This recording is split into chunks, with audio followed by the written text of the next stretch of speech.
Assalamualaikum warahmatullahi wabarakatuh.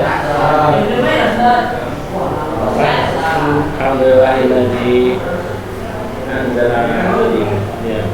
Alhamdulillahilladzi anzala al-Qur'ana ala abdihi alladzi ja'ala fis samaa'i burujan wa ja'ala fiha sirajan wa qamaran mana tadi? Cerita tadi dah.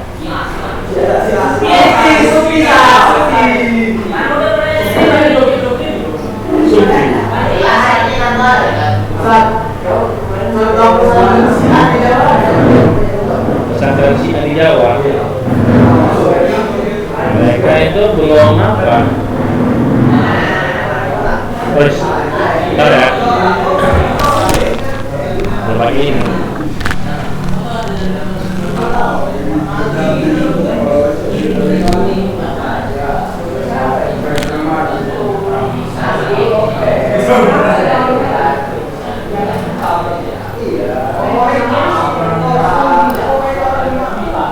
Adik, merujanya tadi siapa 5 nama orang soleh?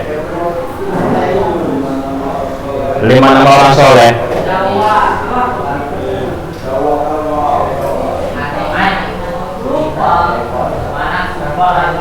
Hah?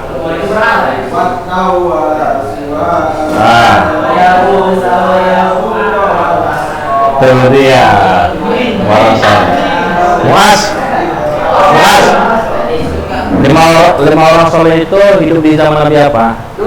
Nabi Nuh alaihissalam.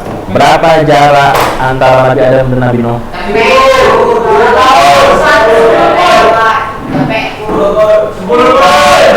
100 tahun. Hah? 1000 tahun. 10 kurun. Nah.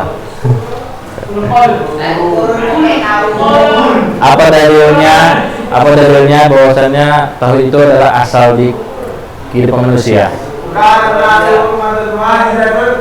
Pak tahu. Masya Allah ya. Mantap ya, Farel. Dia paling pintar sini, Farel.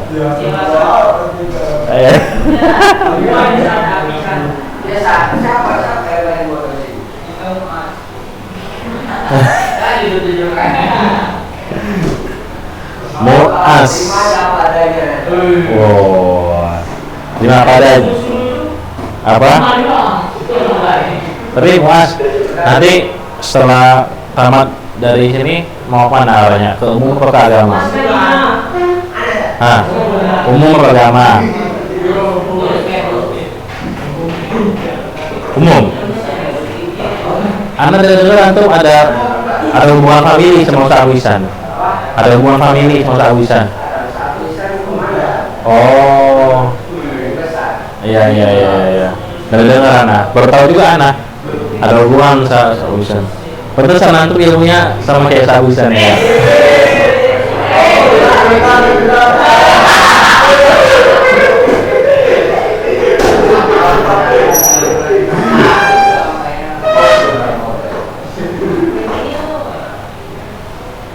Coba Ana ada tugas ini, dikit aja tugasnya. Yaudah, tugasnya Ana nanya langsung untuk jawab ya. Halaman 10 ya. Arifil aqidah lughatan wa istilahan ya. Apa? Enggak. Ana nanya langsung, antum jawab langsung ya. Ana nanya, antum jawab langsung gitu.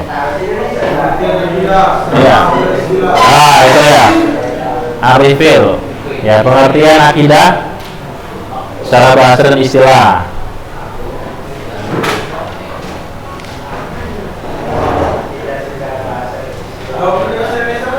Bahasa Indonesia apa? Apa bahasa Indonesianya? Secara bahasa. Lupa lagi. Ikatan. Secara istilah? Wih, mantap. Mengikat hati seorang hamba ya.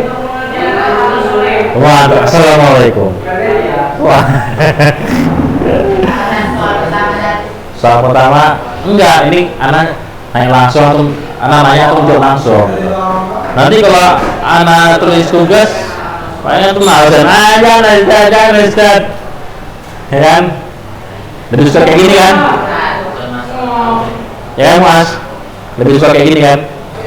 Kok enak kayak gini? Oh, jadi siapa tadi yang suka kita sufi ya tuh? Sufi. Istilah itu sesuatu yang mengikat apa? Siapa nih? Sesuatu yang mengikat hati seorang hamba untuk mengerjakan amalan-amalan soleh. Nah, sufi itu tadi sufi ya. Sufi itu dia datangnya belakangan. Ya, di zaman Nabi SAW, zaman sahabat, tabiin, tabiut tabiin itu belum ada sufi. Ya, belum ada sufi. Iya. Tapi perlu diketahui ya, perlu diketahui umat Islam ini ya, apa Pak Ariel? Umat Islam ini pertama kali sesat dalam masalah akidah itu masalah takdir ya, masalah takdir pertama kali. Tadi kan kita bahas awal pertama kali terjadi kesyirikan di muka bumi. Ini kita bahas terjadi kesesatan dalam tauhid ya di zamannya Nabi Muhammad SAW, itu masalah takdir ya, masalah takdir. Sehingga banyak dulu kan, kok bisa yang asalnya Nabi kita satu, Nabi Muhammad SAW, sahabatnya, sahabat tabi'in, sekarang kok bisa beda-beda gitu kan? Ada kelompok ini, ada yang sufi, ada yang ini, kok bisa gitu? Ya bisa aja, itu udah sunatullah. Dan hal yang pertama kali ya orang tersesat dalam masalah takdir, ada namanya kelompok Qadariyah. Qadariyah ini yang menafikan takdir ya, bahwasanya apa yang menciptakan takdir itu kita sendiri, bukan Allah. Artinya kalau kita bermaksiat, kita berbuat baik, kita berzina ya, kita pergi kemana-mana, kita meninggal, itu udah bukan takdir Allah, itu dari kita semua ya. Jadi kuasa itu kita yang ciptakan. Nah, itu Qadariyah. Itu Qadariyah. Kebalikannya yang mengatakan ya semua itu kehendak Allah. Ya, semua itu kehendak Allah. Jadi kalau saya berzina, saya mencuri, itu bukan kehendak saya, tapi kehendak Allah gitu. Ada yang gitu. Nah, Qadariyah. Jadi inilah ya pertama kali umat Islam tersesat pada masalah takdir. Iya. Makanya dibilang al-iman billah, apa rukun iman? Al-iman billah wa malaikatihi wa kutubihi wa rusulihi. Nah, wal iman bil qadar khairi wa syarri. Perhatikan di kata iman bil qadar khairi wa syarri. Diulang lagi sama Nabi al-imannya. Kata imannya diulang lagi. Karena al-iman billah pada Allah, wa malaikatihi wa kutubihi wa rusulihi. Terus ketika mengucapkan takdir diulang lagi kata iman, wal iman bil qadar khairi wa syarri. Di sini ada faedah bahwasannya ya beriman pada takdir ini itu hal yang paling susah, paling apa ya, paling tidak disukai oleh manusia gitu. Paham di sini? Diulang lagi sama Nabi kan, wal iman bil qadar khairi wa syarri. Ya kan? Bisa jawab al iman billah wa malaikatihi wa kutubihi wa rusulihi wal qadar khairi wa syarrihi. Seharusnya juga tidak bisa kan, tapi diulang, kata iman itu diulang lagi, penekanan situ. Supaya kita tuh betul-betul beriman pada takdir. Iya. Kemudian ada kelompok yang mengatakan Al-Quran adalah makhluk ya, kalamullah adalah makhluk. Nah, itu zamannya Bani Abbasiyah. Coba minta inilah, antum udah tahu nggak urutannya Umayyah, antum Umayyah dari siapa aja? Jadi nggak ada di situ. Anda pengen tahu gimana sejarah penguasannya? Ya, setelah Rasulullah meninggal, wafat kan nanti Abu Bakar, kemudian Umar, Khattab, Utsman, Ali. Setelah itu baru Daulah Umayyah. Nah, siapa pemimpin Umayyah yang pertama kali? Anda muasal mas? Oh, ya, Khalifah Umayyah pertama kali? Farel? Antum? Hah? Nggak tahu. SMP nggak pernah belajar sejarah. Sirah Nabi aja. Oh, nggak sirah Khulafaur Rasyidin nggak ada. Khulafaur Rasyidin, Umayyah nggak ada ya. Nah, ya. Jadi khalifah pertama kali di Daulah Umayyah itu namanya siapa? Muawiyah bin Abi Sufyan. Anaknya Abu Sufyan rahimahumullah. Abu Sufyan tahu kan? Sahabat. Ya. Ya, beliau sahabat Rasulullah. Ya, walaupun sempat jadi musuhnya Rasulullah ketika dia kafir. Dia beriman pas tepat di Fatu Makkah. Ya, pembebasan kota Mekah, penaklukan Mekah. Ya, beliau beriman. Muawiyah anaknya itu sudah beriman sebelumnya. Ya, jadi lebih duluan Muawiyah dulu daripada Abu Sufyan. Nah, Muawiyah inilah ya, khalifah pertama di Bani Umayyah. Ya. Dulu waktu zaman Khulafaur Rasyidin, ya setelah Rasulullah wafat, itu pengangkatan khalifah setelahnya itu dengan wasiat, ya, atau dengan musyawarah. Dengan wasiat contohnya kayak Abu Bakar, ya, atau Rasulullah, ya. Rasulullah itu udah sering mengisyaratkan, ya, sebelum beliau wafat mengisyaratkan bahwasanya pengganti beliau, ya, yang memimpin keadaan kaum muslimin itu Abu Bakar Siddiq, ya. Kemudian waktu Abu Bakar Siddiq meninggal, beliau juga mewasiatkan Umar lah yang menjadi penggantinya. Nah, baru tatkala Umar bin Khattab meninggal, Umar tidak ada wasiat apapun, ya. Tidak ada wasiat apapun untuk siapa yang menggantikannya nanti. Nah, barulah sahabat-sahabat, ya, yang 10 sahabat yang dijamin masuk surga itu musyawarah siapa yang pantas menggantikan Umar. Maka terpilihlah Utsman bin Affan. Utsman bin Affan. Ya, Ahlus Syura istilahnya. Ahlus Syura. Ada Zubair bin Awam, ada Sa'd bin Abi Waqqas, ada Thalhah, kemudian ada Abu Ubaidah bin Al-Jarrah, banyak. Ya, itulah mereka bermusyawarah. Akhirnya terpilihlah Utsman menjadi khalifah. Kemudian juga Ali. Setelah Utsman, Ali bin Abi Thalib. Waktu Ali diangkat menjadi khalifah, terjadi perselisihan, ya, panjang ceritanya. Intinya disinilah kaum muslimin pecah belah. Ada kelompoknya Muawiyah, ada kelompoknya Ali bin Abi Thalib. Jadi ketika Utsman menjadi khalifah, waktu itu Utsman mengangkat Muawiyah sebagai gubernurnya di Syam, ya. Karena waktu itu wilayah Islam sudah luas, sudah melebar, tidak hanya di Saudi, ya, tidak hanya di Mekah Madinah, tapi udah nyampe Syam, udah nyampe Afrika, Mesir.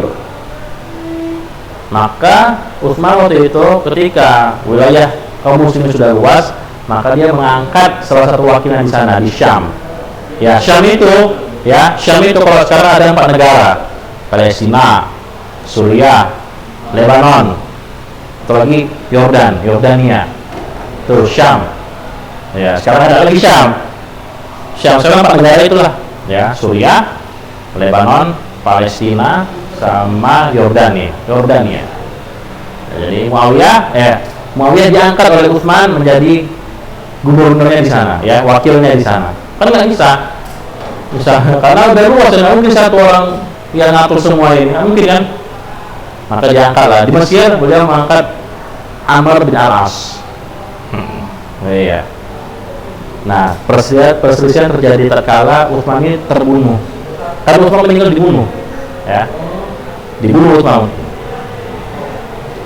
Jadi Muawiyah ini karena dia punya hubungan saudara sama Utsman, menginginkan agar pembunuh Utsman ini dikisos. Iya, dikisos, diadilin. Akan tapi Ali bin Abi Thalib ketika itu yang diangkat menjadi khalifah, ya, tidak menyetujui itu.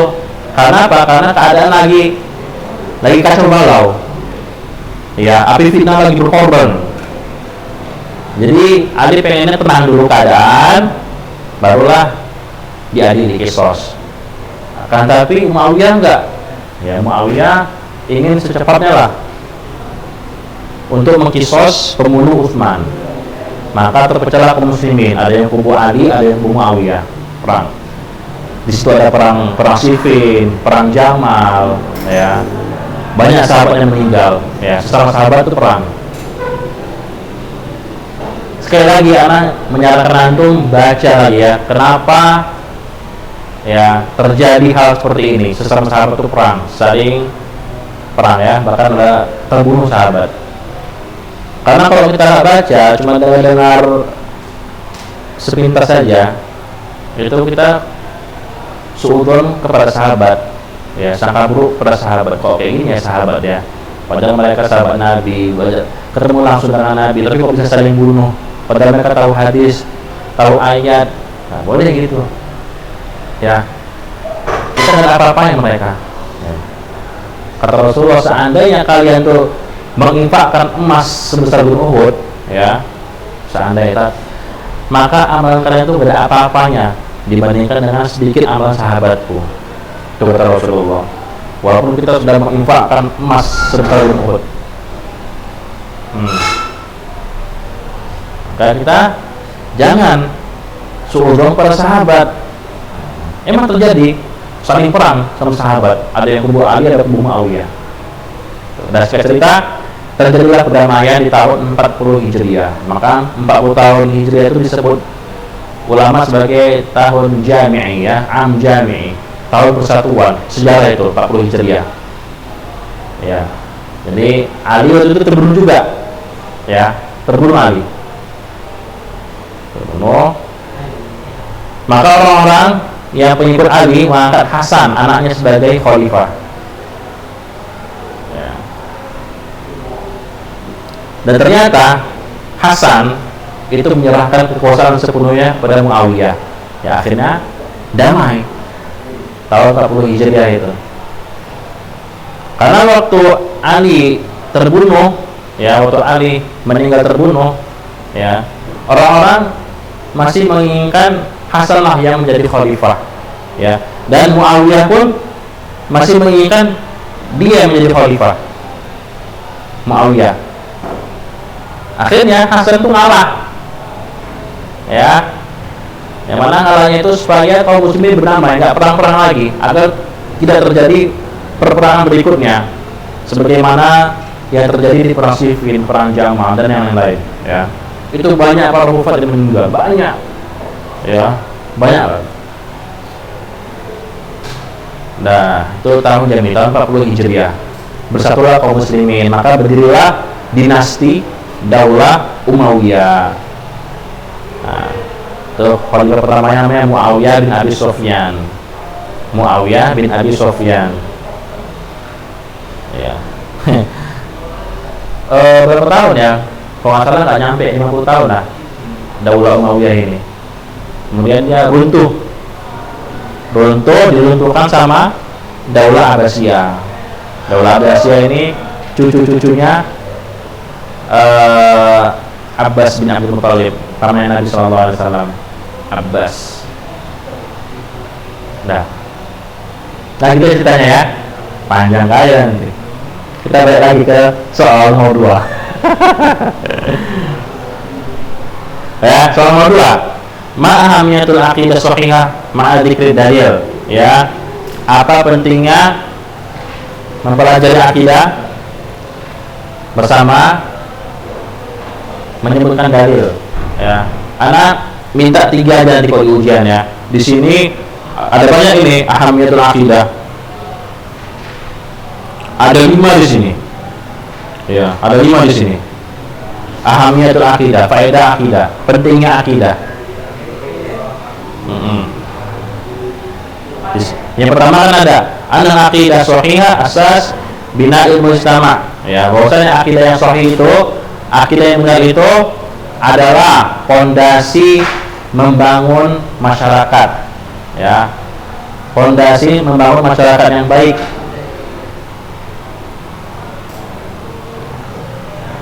serta fondasi kebahagiaan masyarakat dan juga terjauhnya masyarakat dari kejahatan. Ini faedah yang pertama. Yang kedua, anna asbab fi istiqamati suluki syakhsi wa tafkiri. Itu dah antum catat kan? Yang tahu yang minggu 2 minggu sebelumnya. Udah ya? Bahasa Indonesia ya. Ada 5 tuh. Maksudnya akidah yang sahih, pentingnya tauhid ya, tidak. Pertama, dia adalah fondasi dalam membangun masyarakat, ya, fondasi. Karena kalau misalnya sebuah negara, ya, sebuah masyarakat, fondasinya tidak dibangun di atas tauhid, maka masyarakat itu akan rusak, pasti itu. Ya, kayak negara-negara luar, apa? Dibangun dasar apa? Demokrasi, ya kan? Akhirnya apa? Akhirnya gitu, banyak kriminal di mana-mana, ya, banyak kejahatan. LGBT tidak boleh sekarang, ya, LGBT. Karena apa? Itu hak asasi manusia katanya. Manusia bebas mau apain aja, mau suka sama jenis, mau ganti kelamin bebas. Kenapa? Karena negara tersebut tidak menggunakan tauhid sebagai asasnya, sebagai fondasinya. Iya. Ya mudah-mudahan negara kita nggak gitu ya kan, mudah-mudahan.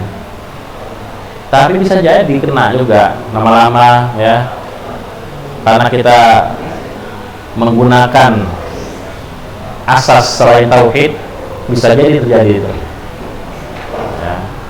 Ini sekarang boleh apa? Sekarang kayak kemarin lah bercadar, ya kan? Oh, di diskriminasi bercadar, ya kan?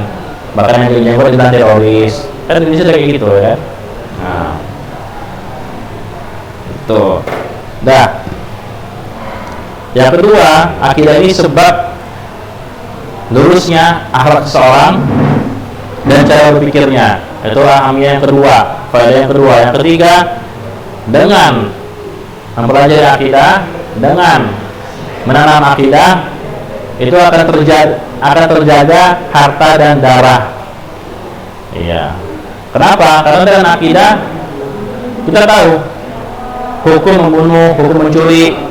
Tapi kalau nggak ada akidah, kita nggak tahu apa hukum mencuri, hukum membunuh, biasa aja. Ya, anda tahu di Brazil, Meksiko, Kolombia sana, ya, kartel narkoba. Itu gimana cara bunuhnya? Binatang bunuhnya, bunuh manusia. Ya, ISIS lagi, ISIS itu kalau mereka lagi bunuh, ya, di video, dan bunuhnya itu bukan membunuh seperti kaum muslimin, ya. Dulu di Rasulullah ketika mengkisos seorang yang bunuh itu penggal sekali aja. Tapi kalau ISIS disembelih, bahkan pakai unsur tumpul, divideokan, ya. Kenapa? Karena mereka ini asasnya bukan tauhid. Mereka cuma semangat jihad. Tapi nggak ngerti apa arti jihad. Makanya pas mukadimah kemarin Anda pernah sampaikan, ya, menuntut ilmu itu amalan yang paling agung. Bahkan menuntut ilmu itu lebih utama daripada jihad fisabilillah. Ya, kenapa? Karena setinggi apapun amalan, bila tidak disertai dengan ilmu, maka amalan itu akan menjadi sia-sia. Contohnya kayak sholat. Kita sholat 5 waktu, bahkan sholat 2, sholat witir, dan yang lain. Tapi sholatnya kita tanpa dilandasi oleh sebuah ilmu, maka sholat tersebut menjadi sia-sia. Ya, itu juga dengan jihad. Jihad itu tanpa keraguan. Kita meyakini bahwasannya jihad adalah amalan yang sangat agung. Ya. Akan tapi apabila seorang melakukan jihad tersebut tanpa dilandasi sebuah ilmu, maka jihad tersebut menjadi sia-sia. Ya, nggak ada artinya, kayak debu aja sih ya. Jihad itu kayak debu aja. Paham? Makanya ada bilang menuntut ilmu itu lebih utama daripada jihad fisabilillah. Ya, bersyukurlah dikasih Allah kesempatan untuk menuntut ilmu agama.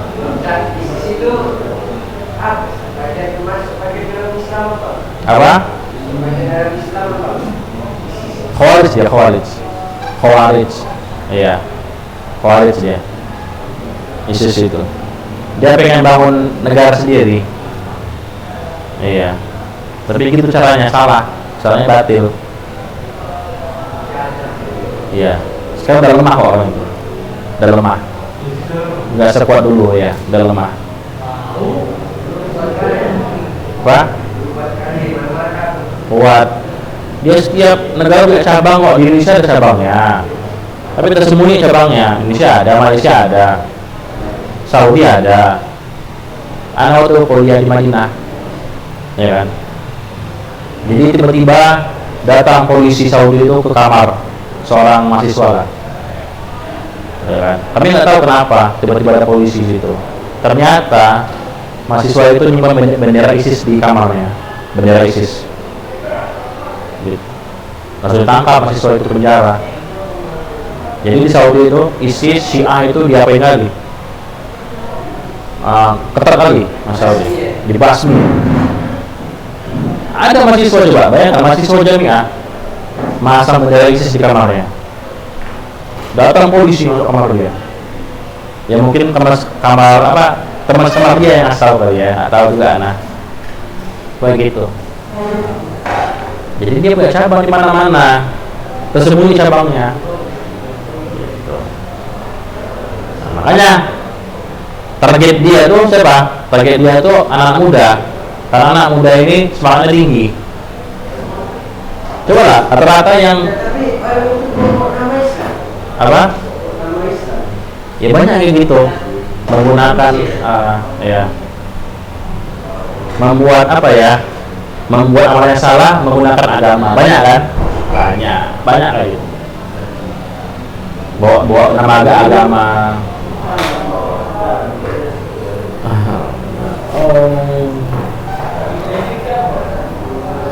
Apa? Rizik. Habib. Iya. Apa? Oh, salah.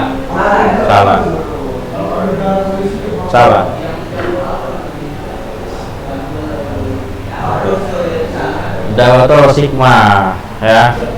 Rosikmah dakwah itu. Nggak boleh demo. Nggak boleh. Karena itu cara-cara orang kafir demo itu. Cara orang Islam, sebagaimana yang telah Rasulullah sampaikan, itu 4 mata. Tersembunyi lah, ya. Tersembunyi. Dia jangan terang-terangan ngasih nasihat ke pemerintah. Intinya jangan sampai buat pemerintah itu malu, jangan sampai ngelawan pemerintah, gitu. Kayak ulama Saudi mana? Ulama Saudi haram, ya. Boleh asalkan udah kuat di akidah kita. Ya itu sih. Apa itu akidah? Tahu. Hah? Iya, tapi dia udah kuat, agama dia udah kuat. Ini kita akidahnya atau orangnya? Apa Indonesia akidah terasa? Teristilah. Apa benar? Coba. Udah ya, udah setengah jam nih.